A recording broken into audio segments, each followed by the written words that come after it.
Green, yellow, white and blue are among the variety of colors of face masks being sold in Kenya in the fight against COVID-19.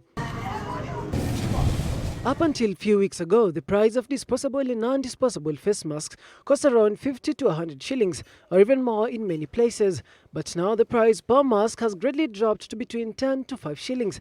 Our N95 mask now ranges in price with a locally manufactured mask. People prefer this za kuoshwa. Wanaona kununua kila saa na wanasema hii wakivaa inakatika na yezi rudiwa. So wana prefer hii yenye imeshonwa. Ndio wanaweza renew, na kama economy imekuja chini, mfuko watu wengi imekuwa chini, so wana prefer ile yenye wanarudia.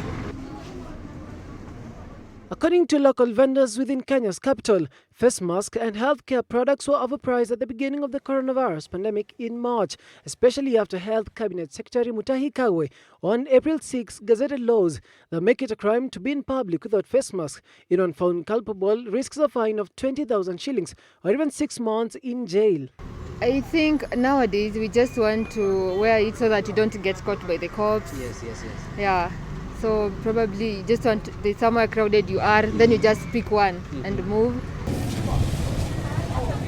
A price of at least 50 pieces would go for at least 2,500 shillings when the virus hit the country, but now goes for about 400 shillings.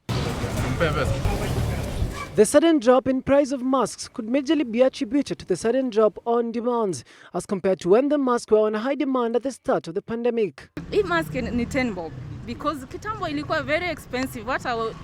Ndio hata maana tulikuwa tunatake hii pandemic seriously. Lakini nowadays iko 10 bob, hata hujui quality yake na compared na kitambo. How safe we are as Kenyans. That is why hata tunaona better tukae hata bila mask. Now, according to health experts, this 5 shilling mask and this 50 shilling mask serve a similar purpose of blocking COVID-19 air droplets. And as for me and many Kenyans, I choose to use this one. According to Dr. Eva, a standard quality mask is not dictated by the price of the mask, but rather the material the mask is made of. The cloth masks are not bad because if you are not going to the wards and it's just for protection, if you wear, you can get these cloth masks that are being made, and then of course you wash it regularly and let it dry in the sun. So, and of course, you may have the right mask, but if you don't wear it properly, then it is useless. However, most Kenyans can now afford to wear a surgical mask after prices have dropped, a drop majorly attributed to an increased supply of the protective gear in the local market, particularly those made locally.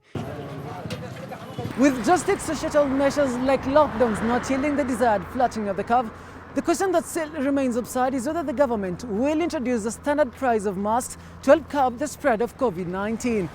Daniel Kariuki for Switch TV, Nairobi.